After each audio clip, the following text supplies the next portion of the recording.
Before we get started, we're going to have a moment of silence for County Executive Al Brooks Patterson, who passed away. He's been a long-standing man trying to do the public good. So let's have a moment of silence for him.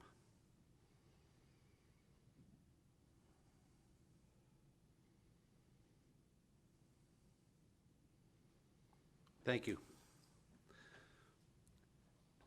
I need a motion to adopt the agenda. Moved and supported. Please vote. Thank you very much.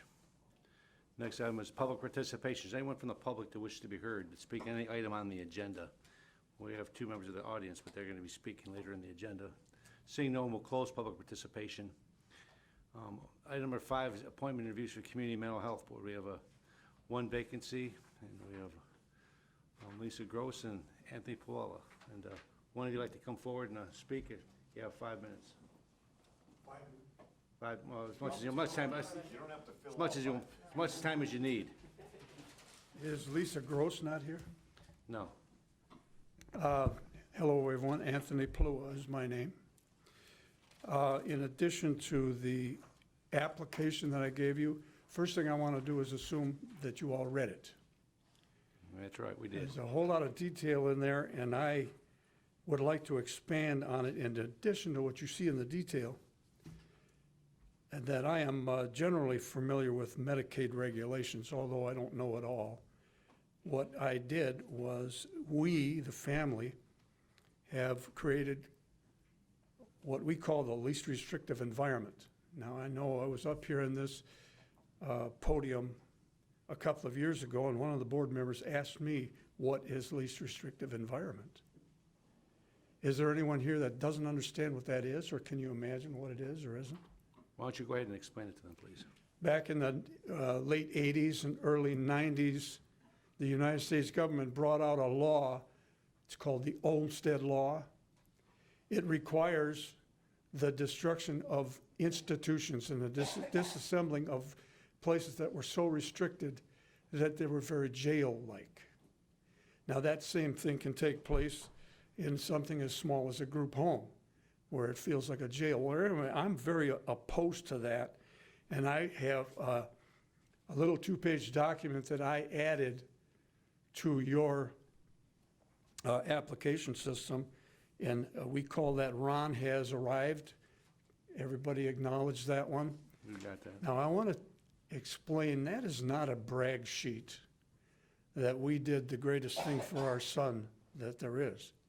We did that because the president of the Macomb chapter for autism found out that our son was doing pretty good and came over and made a visit. And at the time, I gave her a handwritten list of what those elements were that created his success.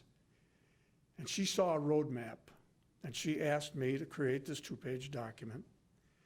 And it is something that has been explained to other people. There are several families that have adopted very similar principles and followed the lead that we gave them. And I'm showing you that I'm very interested in serving the whole community. And that is the strongest statement that I can make with that. Another thing that I am very concerned about is the sustainability of Medicaid funding. And I don't know it all, but I'm going to find out quite a bit more. I want to help our board and our whole CMH system to maintain a sustainability for our Medicaid funding. And right now it's at risk because we are still doing too many denials for that. I have a personal goal in that process to keep my Lansing legislators informed on what our priorities are. And I can share with you that meetings with my two fellows, Doug Wozniak is one of them in our district, and Peter Lucido is the other one. Lucido naturally is a very passionate fellow about everything he gets his hands on. And I would like to make sure that he's informed very well about community mental health needs. And among the mountain of priorities that these guys have, their roads and their jails and their funding of auto insurance and things of that nature, puts our priority down at the bottom of their list. And I want to have, do my best to contribute to their awareness. And that sustainability makes me nervous on a personal level. It also makes other families nervous. And I would like other things to happen, as in a real close look at the funding that we give caregivers and the paycheck that they get. Right now, we are one step below a crisis that we can't find enough staff that we can train, that we can bring into our private homes for Medicaid supports. And I'd like to work on that. So another thing that you'll get from me, and this board would probably appreciate, is since I'm a family member, our CMH board needs family input. And I'm very well versed in the field of autism, which is a high priority right now. But the state has an autism plan which helps support people up until they're 21 years of age. But my son is 49, and we have created a very sensible system for him. We would like to share that, how we did that, and how we've got an individual in our hands which has broken down many of the barriers that autism has with it. And I can bring that knowledge to the board and support that cause. And I'd love to answer questions. I don't know, do you people have any? Well, I have a question. CMH is they're at a crossroads right now. They've got some serious issues with funding and prioritizing the limited money that they have. And your background at General Motors, how much involvement were you in budget decisions in your agency? Well, I did create something in order to help their budget. Many of them probably don't care what this is all about, but General Motors was one of the biggest book publishers in the state of Michigan for quite a long time. And that's because they published service manuals. These things are like, sometimes they're 1,000 pages thick. And there were 4,000 dealers in the country, and each one of them had like 10 technicians. Can you imagine the books that General Motors had to print? Because every one of those guys had one. Anyway, I took that, the knowledge of having that OEM service manual and training manual, and turned that into a business that sold those things to the aftermarket and to fleets and to schools. After I retired, it turned out to be a $10 million business. That's a hell of a contribution to a financial bottom line. So that's the big thing that I can bring. Okay, very good. I have an ability to foresee a project that's finished. Many people have that. I am pretty good at it, and I can, running my own household as a comptroller in my house is another statement of success. Well, that's right. Let's see, that's the only questions I have for you. Any other speakers? Commissioner Kraft. Phil. Thank you, Mr. Chair. Tony, thank you for coming. Thank you for applying, and thanks for your passion. I know you're at every full board meeting, most program and budget meetings, and so you're there with us, kind of going through the process with us without actually being a board member. You're a member of the Citizens Advisory Council. Can you enlighten the board as to what the CAC is and does? The Citizens Advisory Council is actually part of the charter of Macomb County. I think we right now are a member of a group of 12. We advised the director, who is now David Pankotai, and we watched John Kinch for several years and how he was managing things, and now we're helping David Pankotai. Our charter is probably 3 pages long, and I'll give it to you in a couple of words. The job of the Citizens Advisory Council is to advise the board through David Pankotai what's going on the street. The isolation that you'll get inside of an office or inside of a board meeting isn't quite the same. The life is different on the street, and that's what the Citizens Advisory Council does. Thank you. Thanks, Tony. Thank you, Mr. Chair. Thank you. Don't see any other speakers. Need a motion to receive and file this. The appointment will be made at a full board meeting we'll keep you posted. But thank you for coming for your. Thank for your you. I'm time. sorry that we have an event to go to. I'm always at these events, but I really appreciate the chance to talk to you folks. Thanks. Very good. Thank you so much. Thanks for taking your time. Bye. Need a motion to receive and file. Any moved and supported? All those in favor, please vote. In the affirmative. Very good. Thank you very much. Item 6B is the collective bargaining agreement with Road Tech and wage reopener. We have Steve, do you want to come up and Anthony? I would defer to Mr. McKinnon Well, the money comes first, then we'll talk about what we can get later. for Road Tech. Good afternoon, ladies and gentlemen of the board, or gentlemen of the board this afternoon, I apologize. We are very, very fortunate that we came to two different tentative agreements, one with Road Tech, which is the laborers unit of the roads department, also with our largest collective bargaining group, which is AFSCME 411. We have been following the same outline for every single collective bargaining group that we have offered a tentative agreement to. This one, both of these stick very close to what we have done with all of the other groups. There are some minor variations in some of these tentative agreements, but by and large, we've really followed the roadmap that we have presented to every single group. I feel that our team has done an exceptional job, and we're very fortunate to have Steve helping us every step of the way. So I think this is a very reasonable agreement.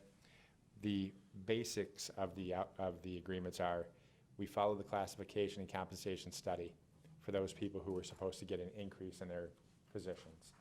Those people who were red circled, we did not really come to a subsequent agreement on them. We'll be going back to negotiations for the fall.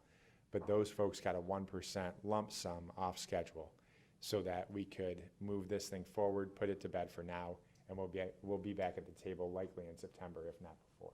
So that's where we are with these two different agreements, and Steve can certainly speak to the. I've got a question for you on the Yes. position that's red circle. My understanding is red circle means it's, it's going to be done away with. So how is it a change in terminology or change in definition, or maybe I totally misunderstood? Nope. It means that the survey suggested that it was at or above market average for the time. That was 3 years ago. So market average certainly would have changed by now. We're continuing to use those same sort of numbers to get a baseline. The market average isn't necessarily what we had agreed to move forward with when we agreed to do this classification and compensation study. If the consultant were to come back and say market average was something extraordinarily unaffordable for the county, we wouldn't have been able to meet it. We felt that putting the numbers where we did was still fiscally prudent for the county. And so prior to my getting here, a baseline was established where we didn't quite get up to the market average. We were just a little short of the market average. And that's where the negotiations had started, and we continue to move from there. How many positions are red circled? We have Roughly, I mean. around 2,800 employees. 2/3 of our employees were getting some sort of an increase, so 30% of 2,800 employees. Still a substantial amount then. It's a substantial amount. Every day that goes by, there are less and less. As we give increases over time, those red circles will fall off over time.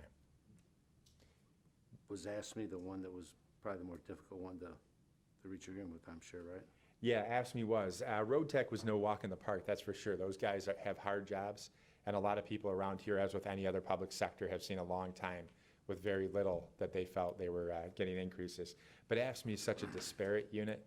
They've got jobs all over the place in this county. And so trying to herd all of those cats, they did a great job in coming to an agreement that they ended up getting ratified. Was there any changes in the benefit? What was the key? What was one of the things that you got from this negotiation that you wanted to when you started out? Did you get what you needed out of it besides, was this all strictly a wage contract and little else was discussed in terms of? This was a wage reopener, so we really were only allowed to discuss wages. We did a little bit of other discussion at the table, but when you ask what did we get out of this, the study came back with what we felt was a fair number to put for our employees to try to move them forward in the positions that needed to be moved forward. We were able to do that with both of these groups, and we're very happy about that. Also, one of the big things that we got, Commissioner Brown, in many of the groups, not necessarily these, but in many of the groups, we got position consolidation, which helps with administrative costs, I would say, because when you've got 6 different levels of administrative assistant, it gets very cumbersome and a lot of errors can occur. When you move that from 6 down to 3, it's more administratively manageable, and that's one of the big things that we got out of this. That was the whole point, one of the goals of that study too, was right, was to try to consolidate these positions and be a little bit more efficient in an organization structurally. Exactly, yes. And so then you're not having people move for a $500 increase. I'm gonna go from here at the courts over to the sheriff's department for the same position, but for a $500 increase. We would never want that. Consistency in an organization is a positive thing, in my opinion. That's all the questions I have. Commissioner Gillette? Thank you, Mr. Chair, and thank you, Andrew. How would you characterize the overall increase in pay as a result of the opening of these contracts? Is it 3%, 2%? I mean, broadly characterized. That might be a better question for Steve. Broadly characterizing it, you have the 1% for the 30% of employees who did not see an increase. Okay. So that's a very easy number to say. It's 1%. The other folks, it was kind of all over the map depending on what the survey came back with. So it might be a talking point that Steve might be better to answer. Okay. Because for the percentage across the board, I don't have for you. I have the dollar figures that Steve and I have been talking about, but a percentage across the board, I wouldn't be able to tell you off the top of my head. That's Steve? why I have more, right now, more dollars than percentages. We can calculate that relatively quickly though for you. Do we have an idea of the range of percentages? I think what we should, Commissioner Gillette, I'll ask him to get us a hard number for you can probably provide it for the full board, just so or send us a note, so we've got that information, just so we got an answer. Because I'm curious too what the net, what the gross number is overall with the reopener, as it affects all the contracts from Let me ask this 30% question. plus Yeah, is the it others. overall a 3%, 2%, 5%? Yeah, you're looking for the bargaining unit in total, correct? I guess Because there's, I don't know how many individual positions in this unit. I mean, So I guess the bargaining unit in total, Yeah. and also what the ranges are within what the increases ranged in percentage of throughout. yeah, just the highest to the lowest. Right, what was the kind highest, what was the lowest, and what is the of on an average? individual. Okay, That would be helpful. I can certainly provide that. And How then, many other units are out, pardon me, oh, sorry. sorry. Go ahead, I'll, You Well- yield back to the chair? I just have one more. Sure, go ahead. More comment, and that is, again, I know that we've done the study on wages, that was very helpful. I still would like to know, at some point, how our benefits compare to the market average. And I know that's something that wasn't included in the overall compensation study, which should have been called a salary study, because obviously benefits are part of compensation. So I don't know if there's a easier way than hiring a contractor to give us an analysis of how our benefits compare to the market average or not, but I'd like to see at some point the board address that. I know that it's probably asking, and can't ask you to give us a quick analysis or anything, but I would hope that at one point I wish that we would have included the benefits in the compensation study, which apparently we did not, but it's something we should keep in mind. Thank you, Mr. Chair. Thanks, Commissioner. How many contracts are outstanding now? At this point, contracts that we have not settled, we've got 2 that are not going to settle, that we just have come to the determination that we're not going to come to agreement. We have 2 that are outstanding. One is UAW 412. The other is our Fraternal Order of Police, the deputies and dispatchers, and we're moving towards 312 with that group. We actually have a 312 date here in August, so we'll have a hearing unless we settle first, and then we will find out what the arbitrator finds in that case. If we go to Commissioner Land's question about having all these, once we get all the bargaining units settled, we'll know what the true cost effect of all the departments. That'd be best, but we'll take what you got in the short term. Thank you. You know, we do the budgeting here, we always look at the yearly cost. One of the big things that we said before we started this process is we wanted people to be done by January 1st, 2019. And the reason we wanted that is so that we could give a full year increase to the folks who were supposed to get an increase according to the study. But because we were not able to come to agreement, we've been doing a lot of hard negotiating. It has not been easy any place. Because it has taken this amount of time and there's no retroactivity, while we might have a percentage number for you, you have to reduce that by 3/4 because we're at the last quarter of the year. And then for, groups that went July 1st, you'd reduce it by half. So those percentages, even though we could get you a number on what they did, you would discount that because not everybody went before January 1st, 2019. And I mean, last decade, I keep wanting to say 1919, so. Commissioner Romano. Thank you, Chair. Hi, Andy. I want to make sure I understand the tentative agreement. For the people that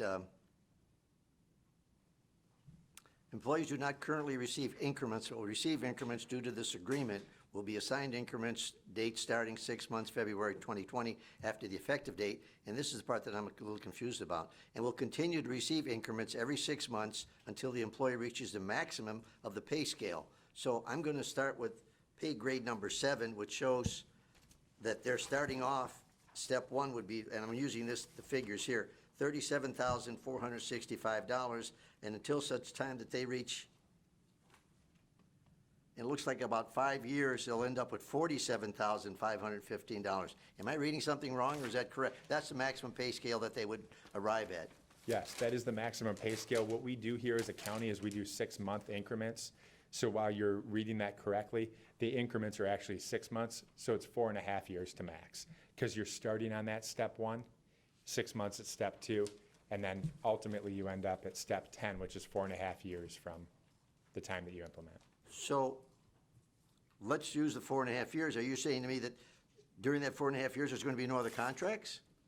No, there would be other contracts, and theoretically, this document would be replaced by a document that would either have higher dollar figures or lower dollar figures, depending on what the economy did and what was going on in the state of the county So this contract is only good for, this year. thank you. That's all I have. Thank you, Chair. Thanks, Andy. Thank you.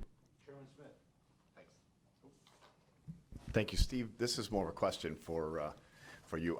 And I thought we've talked about this before. I just want to kind of clear this up. We know that this is coming in advance, that these negotiations. Is there some spot in the budget that you plan for this every year that I mean, when you know with HR that they're going to be doing, 10 contract groups in the next couple of years for the budget, you know that budget's going up. Is it something that you put in the budget for us to? We put an across-the-board assumption into the budget. We didn't put anything in this year's budget for this study because we didn't know where it was going necessarily.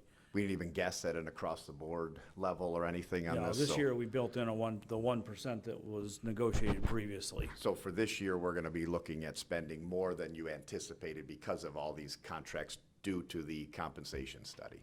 I mean, technically speaking. right? Technically speaking, yeah. Whether we need a budget amendment in various departments remains to be seen. Or whether we find because- some extra money here or there at the end. Well, Right. people have vacancies Right, no. and so on and so forth. I mean, I can run through the numbers really quick. That's fine. I You mean, know, right now, for I mean, this we have year, a, it's- yeah, we have, obviously, I think we have some finance meeting coming up soon that we'll be talking about some of this. Yeah. But I just wanted to know, I thought I remembered that this study and this year's adjustments weren't accounted for in the budget, right? Correct. Okay, thank you.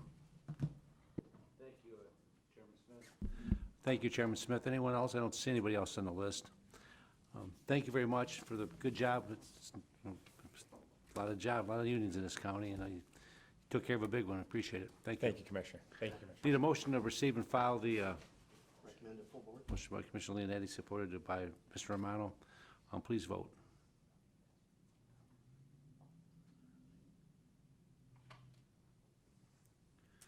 Very good. We need another motion on the collective bargaining meeting for the road tech union. Same by Commissioner Leonetti, supported by Commissioner Romano. Please vote.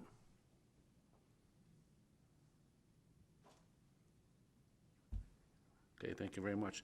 Thank you, appreciate it. Thank you, Commissioners. Thank you all. Take care. Item 7 is a proclamation proclaiming September 11th, Patriot Week. Need a motion on that?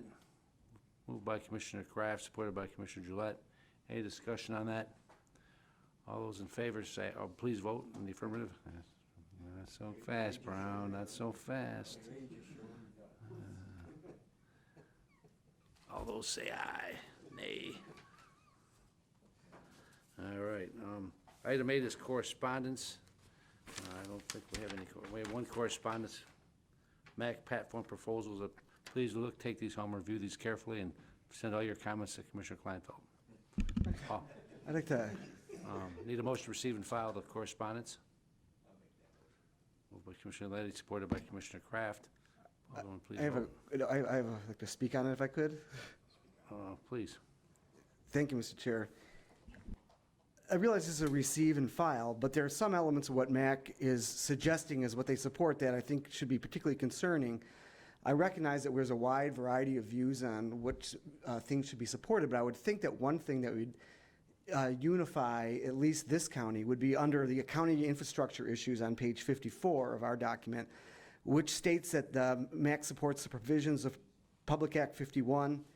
Furthermore, MAC opposes altering the PA 51 formula to miles driven, and a number of other elements that I think support the status quo in the road funding formula.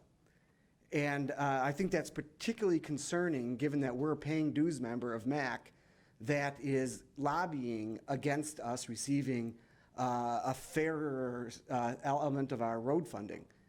So I'm going to vote against the receive and file because I don't have any other way of expressing my dissatisfaction. But I think that that's something we should be looking at. What are we doing as a county to assert the injustice of the road funding formula, and why are we lobbying and paying money to ensure the status quo against what is in the best interest of our county and our constituents with regard to MAC on this issue particularly? So that's all I have, Mr. Chair. Thank you. I respect your views on that. You do have some options, and you had to join me and some other commissioners that are going to go to the MAC conference and voice our opposition to the Good Old Boys Network. We get a lot of money from the state, the Act 51 money, but certainly one way to do that. But certainly this is one way too to voice our disagreement. And I'll tell them that we passed this barely at the Board of Commissioners. Well, we but- could reject it too. We could, yeah. Yeah. Want to vote, want to vote it down, we could turn it down and express our negative. We don't want to give her heartburn. Her home county's already pulling the rug under their foot. Probably the only time they've ever had it happen up there, but anyway, thank you, Mr. Anyone else, Commissioners? Chairman Smith? No, it's for new business. Okay, very good. All those in favor of adopting the receiving and filing, say aye. All right, very good. New business.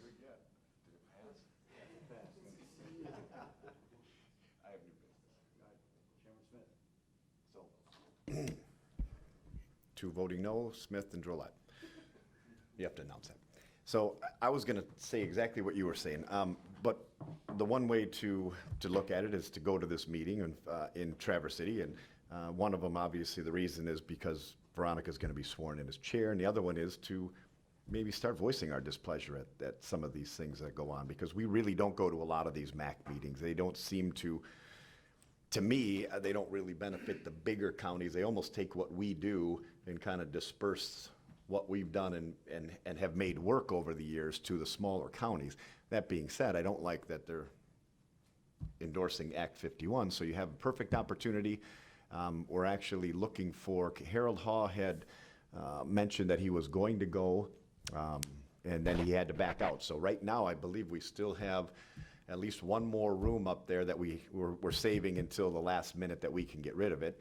So if anyone's interested, I mean, we still have a little bit of time to go to Traverse City for the MAC conference. So please let Crystal know. Thank you. Thank you very much. Any other new business? Seeing no new business, public participation, anyone from the public wish to be heard? I see no one from the public. We'll close public participation. Need a motion to adjourn?